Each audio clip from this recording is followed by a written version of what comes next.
I stood in the middle of our living room, staring down at the blackened remains of my passport.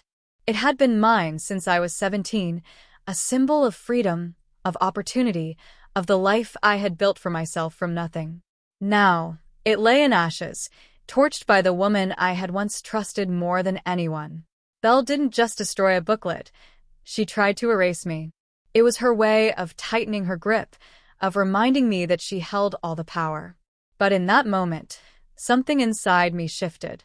I realized I had let her define me for far too long. For months, I had known about her affair with Noah. She thought she was clever. Whispers on late-night calls, unexplained absences, and the sudden obsession with her yoga instructor. But I knew. I saw the way she smiled when his name popped up on her phone, the way she'd grow distant whenever I mentioned our future. I kept quiet, not because I was weak, but because I was waiting, watching, planning. She had no idea that I had sold my tech startup 6 months earlier. The deal had been in the works for nearly a year, and when it closed, I walked away with $2 billion. I didn't tell her. I had wanted it to be a surprise, a new beginning for us, a fresh chapter after years of hard work. I imagined us traveling, investing in causes that mattered, building something meaningful together. But as the truth about her betrayal sank in, I realized that she wasn't interested in building anything but illusions. She wanted control, status, validation. She didn't want me, not the real me. After her latest smug dismissal, a cutting remark about how I wouldn't survive without her, I made my decision. I packed a bag, just the essentials, some clothes, my laptop, a hard drive, and an envelope of cash I had withdrawn over the past few days. Then I left a note, carefully worded to make her believe I was broken, that I was going to stay in the house and wallow.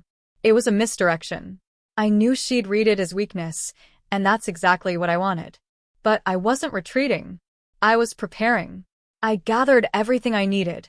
Screenshots of messages she'd sent to Noah, security footage from the cameras I had installed months ago, receipts for extravagant purchases she had made using our joint accounts.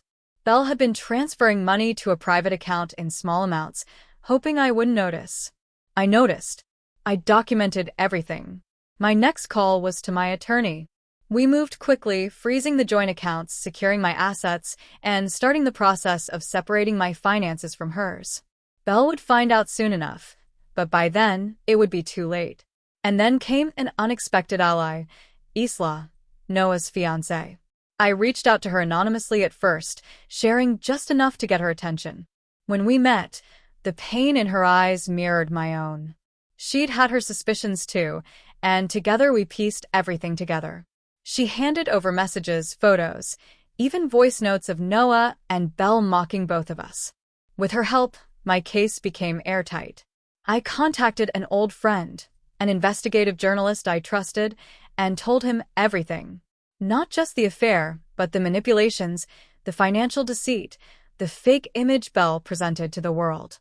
I didn't want revenge. I wanted truth. I wanted people to see her as she truly was.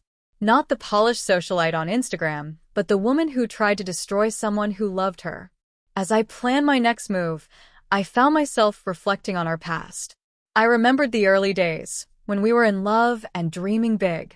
But over time, she had chipped away at me, belittling my dreams, undermining my self-worth, controlling everything from what I wore to whom I spoke to.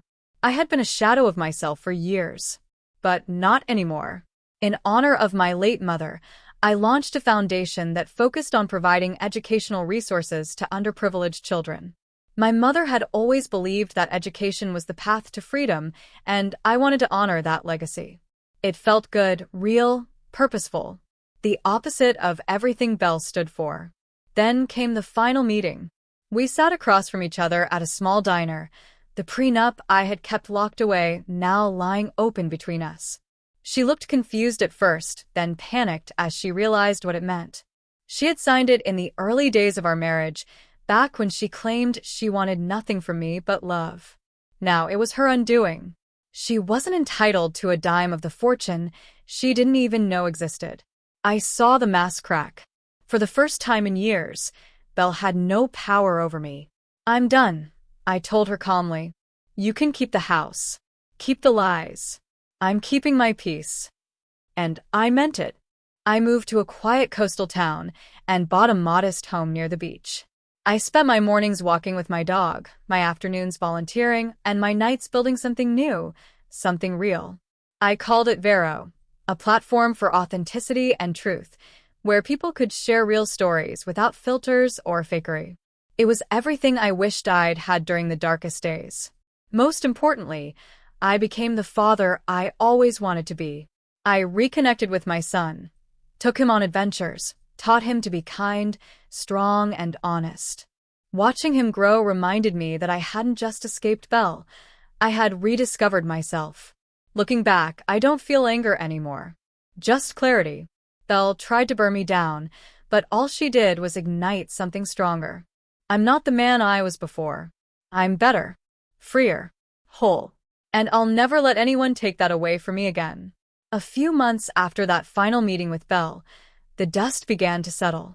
The media story broke just as I had planned, thorough, respectful, but unflinching. It didn't sensationalize what happened. It simply laid out the facts. Belle's carefully curated image began to crumble. Invitations to elite parties dried up. Brand partnerships quietly pulled away. The people who once clung to her like bees to honey turned their backs in silence. She tried to control the narrative at first, painting herself as a misunderstood woman caught in a storm, but the receipts were undeniable. The truth was out, and she could no longer hide behind her charm. Meanwhile, I slipped further into a life I had once only dreamed of, quiet, honest, and filled with purpose. I didn't miss the noise, the constant pressure to perform, to please, to earn approval from people who only cared about what I could offer. That part of my life was over. I poured my energy into Vero, shaping it into more than just a platform. It became a movement, one that encouraged people to embrace vulnerability, to speak honestly, and to connect with others without masks. Stories poured in from all over the world, people who had been betrayed, silenced, overlooked. I read every one of them. I responded to many. It reminded me that even in pain, there is unity. In truth, there is power. I also traveled, not to escape, but to explore. I saw places I had always postponed. I visited schools supported by the foundation I started in my mother's name and met children whose eyes lit up at the mention of possibility. That filled me with more joy than any luxury ever could. Slowly, I began to trust again. Not just in people, but in life. I met someone new, though it wasn't sudden or dramatic. It began with friendship, coffee, long walks, shared silence. She didn't want anything from me, but time. She asked about my dreams, not my earnings. She listened, really listened. And for the first time in years, I found myself laughing without a trace of bitterness. Through it all, I stayed committed to being present for my son. We built tree houses, played board games, watched the stars. He no longer saw me as the man always distracted, always on the phone. He saw me, fully there, fully alive. I taught him to ask questions, to speak his truth, and to always treat others with kindness, even when they didn't deserve it. Every scar I carried, emotional, mental, even spiritual, began to heal. I wasn't ashamed of the past anymore. It had shaped me, but it didn't define me.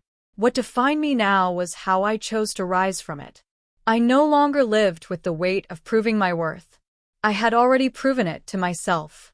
One evening, as the sun set behind the cliffs near my home, I stood barefoot on the sand, feeling the wind on my face and the peace in my chest. I thought about the man I used to be, the one who begged for love, who compromised his values, who stayed quiet to keep the peace. That man was gone, and in his place stood someone stronger, wiser, and unbreakably free. My name was once just a whisper in someone else's story, but now it's my own, and I'm finally proud of it. This wasn't just the end of a marriage. It was the beginning of a new life, one rooted in truth, one led by choice, one that this time belongs to me.